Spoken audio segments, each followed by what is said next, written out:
Hey everyone, welcome to the Parts Girl podcast. I'm super excited to be interviewing Emily LaCroix today with Berger Chevrolet. Welcome, Emily. Thank you for having me.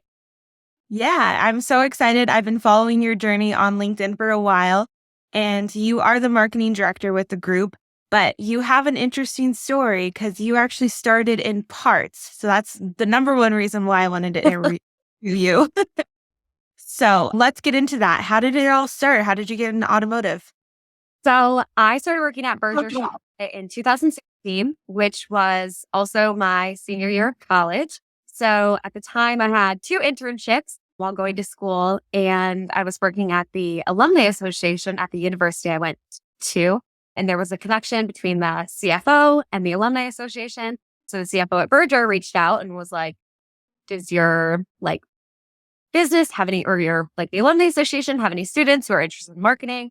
We're looking to grow our marketing department. And I was there. So they said, sure, we have one who might be interested. So I kind of got connected to Berger through that. So one of the things I talk about kind of as one of my mottos is that connections are everywhere. You just got to look for them. It's one of those times. And I started working in the marketing department, focusing on SEO, content, website design, social media for our parts department primarily. And so that was kind of how I got looped into automotive. For the first 6 months of working at Berger, I was still in school. So I was working, the old 40-hour week and then doing my school online and my night classes. So That's was kind of a wild time, but it was great because when I first started working there, I didn't know if I was going to have it be my first job or if it was going to be a career. And now 7.5 years later, it's quite the career. So that's kind of how I got. And you didn't really realize that it was going to be a career. What was the turning point of you're like, oh, this could be something bigger than it is, and obviously you didn't go to college to work at a dealership. So Right. when did you realize there's so much potential and opportunity in this industry? Yeah, I think time, opportunity, and I kind of had someone who took me under their wing in our dealership, which made a big impact on me in my career. I would say that automotive, especially in 2016, there wasn't a lot of dealerships, especially single store dealerships like Berger, that had marketing departments in-house. It was mostly agencies where you outsource most of everything. And that's still a big part of automotive marketing. But a lot more dealerships and bigger dealer groups are starting to have more people in their marketing team in-house. But at the time in 2016, it was very new. So it was a very cool opportunity. There was a lot of unknowns of what it could be. And from what we did at the time in 2016 to where our department is now is so drastically different. So I think that was one of the things that was important and showed there was potential for something, because it was just, you get to figure it out. You get to make it your own and figure out what works for your market and what works for the team at Berger and stuff. So that was really unique. So I think time, just as it went on, the opportunity was there. And then our parts director, he really saw that there was a future for marketing and fixed operations, where primarily in dealerships, it was variable ops only. So him having that foresight of, we need to start marketing our service and parts operations heavily. We're a wholesale parts dealer, so we have a lot of B2B customer relations. We also do retail and e-commerce. So there's a lot of different interactions just within our parts department. And then, of course, we have service. We have B2B there with our fleet customers and our retail customers. So there was definitely a lot of opportunity there. So I think once I kind of started learning more and realizing how big automotive is, it kind of made me realize it was going to be more of a career than just first job. Wow, that's really cool. Yeah, because there's so many different, it wasn't just one marketing department per se. There's so many different avenues or however you want to word it. There's just so many different areas you can market the automotive, like you just said. Yeah. It wasn't a dealership. It's all the different departments essentially. Right. And then with the parts department, there was what you name 4 different avenues of business. Yeah, and different customers that you have to interact with, or different levels of business, or how much we produce from a certain area and stuff like that. So yeah, I think it's just exciting. And there's so much of a challenge too with targeting those different audiences. And even on what platform you're using, you have to communicate with the customers differently on TikTok than you do on Facebook or Google ads and stuff. So it's Yeah. pretty dynamic. Yeah, that's a great word. It is dynamic because you do have to figure out the different audiences, and wholesale is going to be different than retail. And then, did you say you have fleet too? Yep. Yeah. Oh yeah. It's really So many different styles of customers. yeah. Um, And in the yeah. automotive world, there's always like departments. Everybody has like new, used, fleet, service, parts, body shop for the most part. But then even within those, it's like, okay, we have parts, and then that breaks out into wholesale, retail, e-com, and then we have, service. And they just like, each of them break out so much more than just the main, Mhm. the main department. So yeah. It's a lot. Cool. And then nothing was really like established when you got there. Like you got to create it all. So what was the most challenging thing when figuring all of that out? Because I have my own experience coming into like sales and marketing that was not there and getting it organized. But I'm interested to hear from you, like, what was the biggest challenge? I think it was a lot of just trial and error and figuring out what works. When I first started, I had a partner and she was more focusing on the variable ops while I focused on fixed. And then she no longer worked there and it was just me for a little while, which was a little bit intense. And it was like either deciding, am I going to figure this out, make it work, or am I going to part ways? And I kind of did the old pros and cons list. And I was like, I think I'm going to figure this out and stay, right? So a few months later, I got promoted to director and they said, build a team. The easiest way to break it out in my eyes was to keep it separate with fixed and variable ops. So one of my teammates focuses primarily on fixed and one primarily on variables. So I think like just learning and navigating like, okay, how much content do we have to produce? What are the areas of business that we want to focus mostly on? And on top of external marketing, we also do a lot of internal marketing within our team. We have 311 employees last I heard, dealership. Yeah. So there's a lot going on internally as well within our team and our employee engagement. And so that's part of what marketing gets to do as well. And the community relations was a big thing that kind of, since the pandemic, dealerships have always been extremely giving and generous. And there's a lot of philanthropy that goes into the dealership world. Chevrolet does breast cancer awareness every year. They support the military. So I think it's cool to see the franchise do it, and then dealerships do that as well.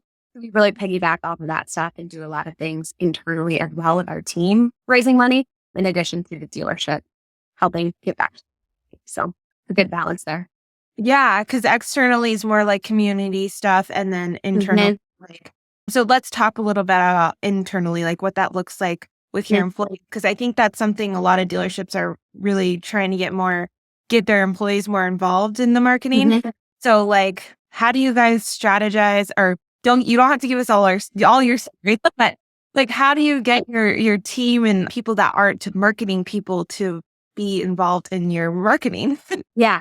And I think that's one of the things that we focus on the most is showcasing our people, our employees, our quick lube techs, our salespeople in our marketing. So our TV commercials, our TikToks, our social media posts, pages on our website, we call it Bergerizing. So we just Bergerize everything. So with that, like it builds that credibility with our customers.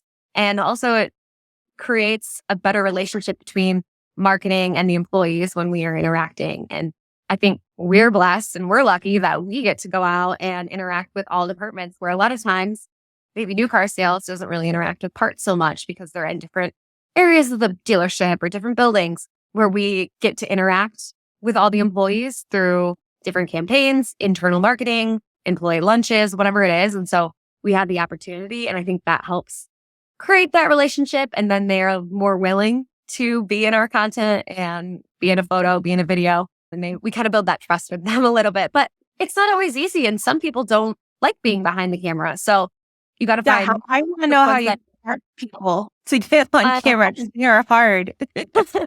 There's always a few in each department that really like are the champions for doing it, that we know we can count on. And then there's always people that kind of surprise us, that ask us to be in content, and we're like, we would have never thought. And so now that there's somebody who's a constant on TV commercials and in our videos and stuff. So I think building a relationship with a few people is a good way to start. And then other people will get excited about it as well, hopefully. They'll I think see it in other people on and they're like, oh, I right. want to do that. That's cool. Yeah. For our sales commercials, we ask a different salesperson to be in it each time. And obviously things like longevity or seniority or their relationships with other employees or other customers, it all plays a role. And if they have a good attitude, all that kind of stuff is the type of person that you want to have representing your brand. But we hit to the point where we've got a lot of them and we only have a few commercials. And so we have to rotate people. And when they get bumped out of the summer commercial in time for fall, they're like, can I be in winter? And so having that excitement about being in the commercials is pretty cool for us to see. So That is really cool to see. And then talk about just like when you first started too, I wanted to go back to that with being only in parts and marketing. What was that like? Because I would imagine you didn't have a lot of resources to fall back on because not a lot of dealerships are specifically marketing parts back then. So like, how did you start with it? Or what was that? I think like again, our Brits director, he is the one that kind of took me under his wing and gave me the opportunity to learn more about the dealership world and our dealership specifically. Every business is run so differently, but learning like the Berger way and how we do it, I think made a big impact. In 2016, I spent 2 weeks in our wholesale parts office, working on my laptop, remoted into my desktop, just kind of being around our inside sales team, answering as they're answering phones nonstop. They're taking orders online. They're interacting with each other. They're like interacting with dealers or service shops and stuff around town. So having that interaction, I think really gave me an upper hand on really what goes on day to day. And that wholesale parts operation rocks. They are nonstop. So it was very cool for me to have that opportunity to be in there and see what goes on. I was invited to a lot of meetings. We had retail first meetings once a month in the mornings, I was given the opportunity to learn. And I think just taking it all in allowed me to be like, okay, what's important to the team? Obviously, wholesale parts. So we created a website for wholesale parts, which we didn't have anything prior online. We increased our social media for our e-com, just different things once I kind of figured out what's important to the dealership and what works. Yeah, no, that makes sense because, being in the day to day and like really observing, kind of being like a fly on the wall to really see what's important. That's so awesome. You got the opportunity to do that. Yeah. Okay. So going back to just like, man, your careers, it's been since 2016. We're in 2023. Was that 7 years? Yeah. Just over 7. Yeah. What's your favorite thing about being in automotive? Favorite thing about being in automotive. Gosh, that's tough. Okay. I feel like one of my favorite things is like, sounds cheesy, but the people, especially our people, I think we've got a really great team. Our leadership team gets along. We banter with each other and we get it done. Like we really have good relationships with each other between departments. So I think the people is the biggest thing for me. And I think it goes back to like connections being so important and like leaning on people when you need them. And all of the department heads are people that I truly respect and trust and believe that they're leading their departments in the right direction. And I think that that's super valuable and they've got a lot of experience. I started when I was fresh out of college, but so did a lot of them. And some of them started when they were 16 and have worked at Berger ever since. And so it's very cool to see those relationships continue to build. And over time, we become more like family, a work family, but you just grow to trust them and the people that you work with. So I think that's super valuable and something special that we have in our automotive anyway. Yeah, no, I love that. It's the work family atmosphere and just, connections. Like the connections you made early on are like how you got into the dealership and I think it's so important too with, people in college and dealerships to get involved in colleges so that these opportunities continue to happen because you wouldn't have had even thought about working at a dealership probably. Right? So. Absolutely. And I think like there is such a dynamic amount of opportunity in a dealership. Like we have accounting, we have marketing, we have office type jobs. And then of course we have sales and then trades are so important to us. Like our service technicians are so valuable. Our we've got salespeople in each department, our service advisors, or even like customer relations all day. I think that there is just so much diversity within a dealership in terms of occupation. And I think that there is opportunity, but maybe, like you said, I maybe wouldn't have thought of working at Berger, even though I grew up around here in the Grand Rapids area and I knew about it. I probably wouldn't have thought, oh, I'm going to work there in marketing because it wasn't a marketing firm or something like that. So yeah, that's a good point for sure. Yeah, there's a position for everyone. So what is something that so now that you've, been in the industry a while, what's something that you're super passionate about, just like continuing with your career? Is there anything you're super focused on? I think, yeah, a lot. But one of the things that kind of sticks out to me when I think about that or have been talking about that with whether it be my husband or just people in my life who I'm, closest to, or I talk about what I'm truly passionate about. And I think over the last few years, the more we've developed our community relations campaigns and focusing on interacting with the community, I get so much energy from that where it maybe should wear me down a little bit more going out and being in the public, but I feel like I feed off of that interaction that I have with the community and building relationships with our like local TV stations. Like we do the TV media buys and we have good relationships with them.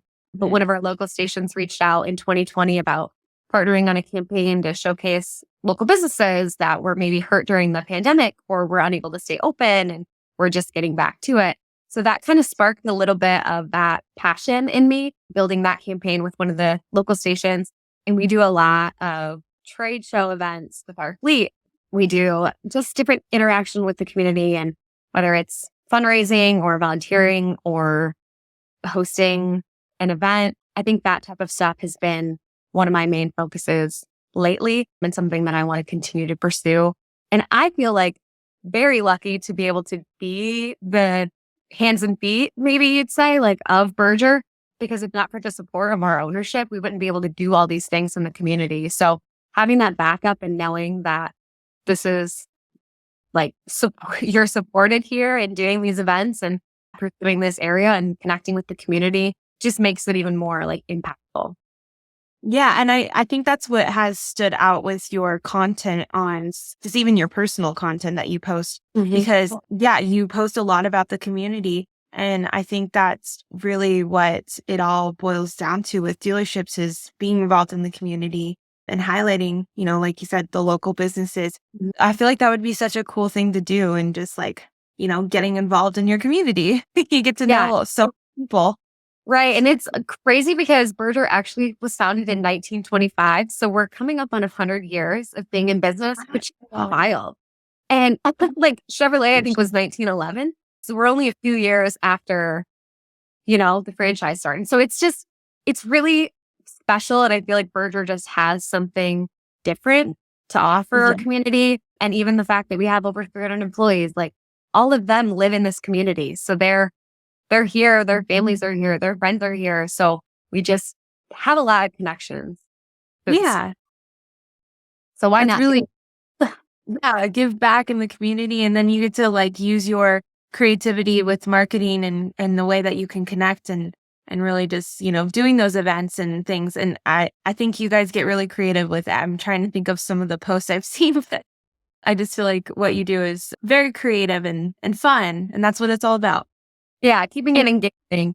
I remember I had a LinkedIn post a while ago and it was like my team, I was just posting about my team and one day we'll be in Excel for hours working on reporting. And then the next day we'll throw a sheet over a Silverado and call it a ghost during Halloween. And it's just like every day it's so different. And I think like with the departments you talked about earlier and how every department has a sub-department, like there's so much to cover where it's like, we got to figure out different ways to make it engaging and connect with the community and our customers and not just do the same old thing. And every day is different, which I think is very fun. Yeah, that's always fun when it's different. How do you stay organized? Is there any like tools or things that you can share that really help you, stay on top of everything? I think everybody's different, but I definitely still write in a notebook. I don't think I'm ever going to stop doing that, especially for like my quick things. We also use an online, it's called Trello. There's a million things out there similar, Monday.com, where you can kind of keep notes. And so we organize like our social media calendars, our email calendars, just different projects that we're working on, who's working on what. When we have a variables one and a fixed one where we kind of put those primary focuses in there. And if it's little things, we kind of just, I put it in my notebook, we'll knock it out. And if it's bigger projects, we kind of use Trello to figure out the steps that we're going to take and different platforms we're going to put it on and stuff like that. So I think those are my two biggest things. And OneNote, I use OneNote a lot as well, especially for things that are continual that we work on frequently. Month-end stuff that we have to do or different campaigns that we're running, I'll build them in OneNote. That way it's a little bit easier to, it's just so, we use Outlook and Microsoft. So it's just, everything kind of flows together really nicely. It's all in one. Yeah. And then it's like all those tasks that you need to do, they just repeat every month. So they're just there. Yeah. I think that's my favorite thing about marketing and even sales too, is just all the different tasks that you have to manage and projects and like, figuring out the flow of everything. Okay. And sometimes like we'll talk about it where you either manage the day or you manage the business. And like, there's definitely got to be a balance, but it's like sometimes you just got to knock out tasks and you got to do things that you got to do. And then sometimes you get to take a step back and like think about the business and the big picture and what are we doing to make a difference and make an impact. Yep. That's a great way to look at it. Cause I think a lot of people, especially me, can get like frustrated where I'm like, man, I need to take a step back so I can, be creative and look at the business where I'm not so like in the trenches of the day to day. Yeah, I gotta find the balance. It can be hard. The balance. Yeah. You got to schedule the balance into your at least for me. Like if it's not on my calendar, on my list, it's not happening. Yeah. So, okay. So what are your big goals for just, as we wrap up the interview? Do you have anything that you are just a big goal that you have that you want? It could be personal, it could be professional. Yeah. A goal for a department, I think, is just to remain consistent and to continue to grow. I think in terms of automotive marketing, a lot changes all the time and there's a lot to stay on top of. So remaining consistent and aware of what's going on is just a big, I think, continual goal. In terms of our community relations, I think building off of what we've already been doing and building more relationships and maintaining them as we continue to work with different businesses. We're going to get to the point where we can't say yes every single time someone reaches out. So I think finding that balance of how can we help? If we can't do X, can we do Y? Can we do Z? So I think building those relationships is really important. And I guess maybe a goal of quickly hitting my 10-year at Berger would be fun. A good one. It comes even later. At 15 years, we do they have a tag watch that they give out for employees who hit their 15 years. So there's incremental things that the dealership does as well to look forward to different milestones in your career, which is pretty exciting. That's really cool. Milestones in your career. Yeah. To make it more like, it's more encouraging to stay. Right. On top of all the other things. Yeah. Just an extra thank you kind of a thing. Yeah. That's really cool. And do you have any like cool like hobbies or anything that's like that not a lot of people may not know about you, that you're like a super good talent or something? Ooh, a super good talent. Well, I'm not sure if you've heard in the background of this podcast, but my dog is kind of barking at me talking. I know. So he is my pride and joy. My husband and I got him in 2020 and we love him. He's our baby. I played soccer in college, asked my husband, and that's where we met. Aw. Sweet, right? But then a couple years ago, I hurt my ankle as an adult and I vowed to never play again because it's not fun being on crutches. No. When you don't heal as easy as you used to when you were 18. And I also have picked up golf recently. So that's a little bit safer. A safe sport for me to do forever. So, well, and it's a good sport in this industry because there's a lot of golfers in automotive. And we host our own golf outing for our employees too. And we do a fundraiser for that. So I've not played yet until this year. It was my first year playing. So that was exciting for me. Oh yeah. It's really, I remember the first time I got to play, I'm like, okay, this is not like swinging a bat. Right. But there's a lot Yeah, but there's a lot of technique to it, and it is a fun sport. So that's cool. And what kind of dog do you have? Golden Doodle. He is, the more I'm talking about him, the more excited he's getting. He like me you up know. front. But he's a Golden Doodle and he is 3.5. He is Oh, very sweet. that's sweet. Yeah, that's a good start too. Like that's what my husband and I did. We got a dog first before we started a family. Yeah, it's a smart move. It's a safe step. It's a good step too, because there are some similarities, but there's a lot that, you can leave the dog at home. Yeah, You right. can't. I can put him in my bedroom while I do a podcast. Yeah. And not feel bad because you're like, your dog, you can't let the kid in the room. That's so funny. Okay, so last thing that I want to ask you, do you have like a favorite mantra or quote that you like that, you tell yourself to stay motivated or anything fun? Oh, okay. That's a good one. My brother actually coined this one, make today your masterpiece. So I really like that. Him and I are very close. And so that's a really good one. There's another one I have that does have an inappropriate word in, so I won't say that, but straighten your crown and move forward. My husband and I say that a lot as well. So when things are hard, just straighten your crown and move forward. That's a good one. Both of those are really good. Thanks for sharing that.